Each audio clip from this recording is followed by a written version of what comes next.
Welcome to some new r/malicious compliance stories, where people comply to the letter, but not the spirit of a request. I hope you had a great day. The first story is called Incentives. A while back, around 2008ish, I was working for a small outbound sales call center. I had gotten the job as a transitional position because I needed money while building my own business. A couple of friends of my family worked there in management roles, so it was basically a hookup job anyway. I started as an outbound sales associate, and we were contracted to sell identity theft protection for some very popular card brands and banks. These clients also provided the program with incentive money every month for us to spend on the employees who were selling their products.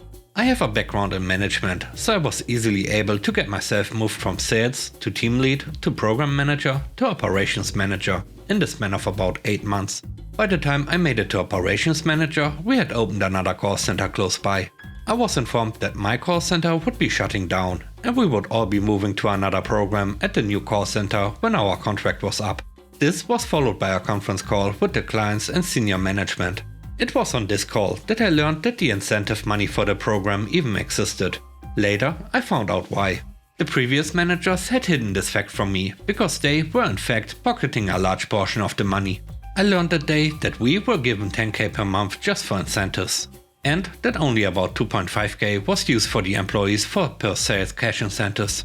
I was heated, to say the least, at this point. This is where I get malicious.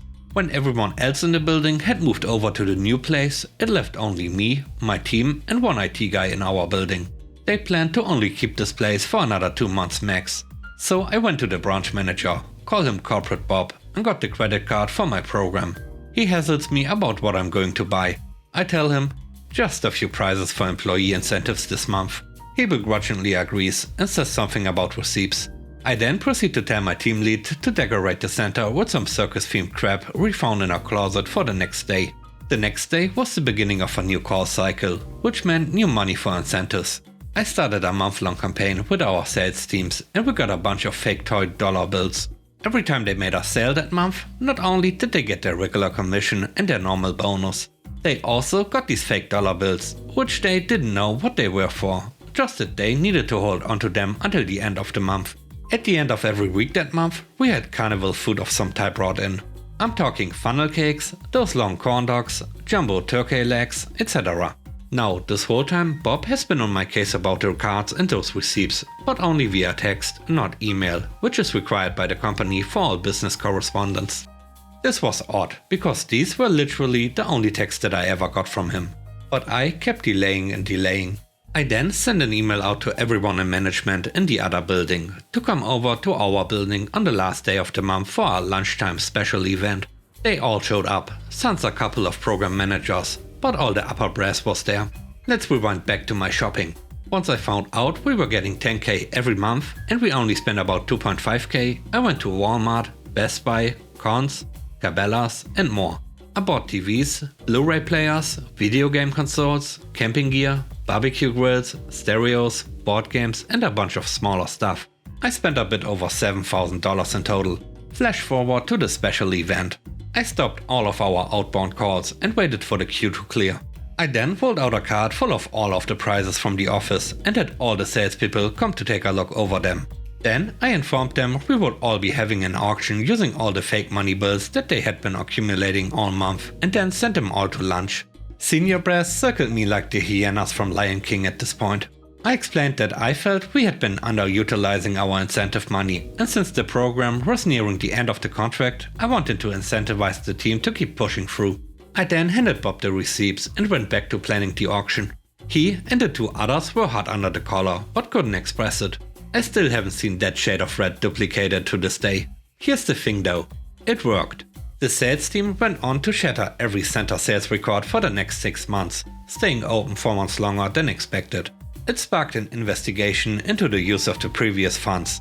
3 people were fired and a couple more quit. The auctions continued every month. I got promoted over at the new building, but left soon after to move and focus more on my business, but not before I promoted my leads to management. The next story is called Help Desk Tickets. I work as an in-house IT in a large facility that ships packages and operates 24/7. My job is mainly to assist with keeping everything flowing smoothly. I help people with simple technical problems that usually take under 5 to 10 minutes to solve. For example, fixing scanners, unjamming printers, troubleshooting computer problems, etc. Usually they call me up on the phone or radio. I hop on my bike and get the issue resolved quickly. If I can't solve the issue or it requires a higher level of authorization than I have, I need to call the help desk to get it sorted. Well, last week we had a directive passed down from on high. They said that I shouldn't be helping fix problems without a help desk ticket. If it's an issue that the help desk can't resolve over the phone, they send me an email and then I can help fix it. I can see the writing on the wall. They are trying to phase out my position. Now here's the rub about the help desk. It's garbage. It takes about 10 minutes just to get through all the menus and then you have to wait on hold for up to an hour or even longer to get someone on the phone. The average wait time is usually 45 to 60 minutes. I now need a help desk ticket for any work I do. Need a printer cartridge? Help desk ticket. Can't log into your email? Help desk ticket. Need any computer parts from the storeroom only my position has access to? Help desk ticket. I've watched the supervisors and managers melt down that now instead of fixing their issue in a few minutes, they have to spend over an hour on hold just to tell the help desk to send me a ticket. The best part is, I printed out the email from corporate and taped it to my office door, so they can't even get angry with me about following orders. It's really slowed down the work at times, because some of my quick easy fixes are critical to operations. Can't wait to see what the response from corporate is after the metrics come back at the end of the month. The last story is called A Legal Screw-Up.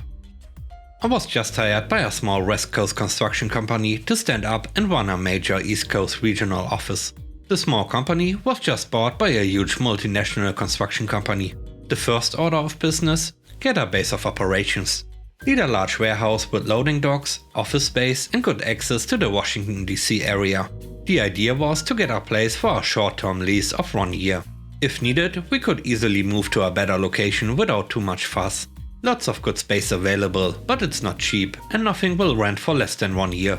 No problemo. I and the executives of the small company are okay. Financials look fine. I'm allowed to execute the lease on behalf of the company. Just need to run it by legal for a quick check. The lease is as standard and as fair as you'd expect. No surprises, no issues, everything is on the up and up. Legal calls me and says it's no good. We need an early termination clause. All leases are required to have them. I reiterate that this is the shortest lease we can get, 12 months. Legal is adamant that they need the early term clause. Okay, time to renegotiate again. The leasing company won't budge and won't accept anything less than 12 months. I plead with legal for help. This is the in-house counsel for a huge international construction company that does work across all sectors. They spend millions on politicians and legal. Legal's response: we don't negotiate or provide lease documents. I asked, what exactly do you do here? Legal will review the contract and approve, but you must negotiate and execute the contract. I need this wrapped up now, so I draft a clause that says basically this: early termination. Tenant will have the right to terminate the lease for any reason. Tenant will be required to pay a termination fee equal to 200% of the remaining rent due on the lease. I send it to our legal team, expecting them to revise it. But no, completely approved, okay to execute. I sent it to the property management company and they were dumbfounded. I said, our legal department is okay with this. Are you? They said sure. Before a year was out, I was let go for political reasons. I tried to inform the new VP about the lease and other issues, but no better VP wasn't interested in what I had to say. Okay by me. At the end of the lease, the VP renewed the original contract for 4 years. A few months after the VP renewed the lease, the VP decided to move the warehouse. The hefty 7-figure and the valid early term bill was paid without questions by account payable. This totally crushed the VP and completely prevented any bonuses for himself and his staff that year. Legal also got lots of heat for signing off on the original and renewal. The VP was axed about 18 months later under a cloud of fraud and bribery. And with that, we end today's video. Let me know what you think about the stories. On a scale of 1 to 10, how would you rate the stories in today's video? I hope you enjoyed the video. If you like what I do and would like to support me, please subscribe and hit the like button. I hope you have a great day. Stay safe. Bye bye.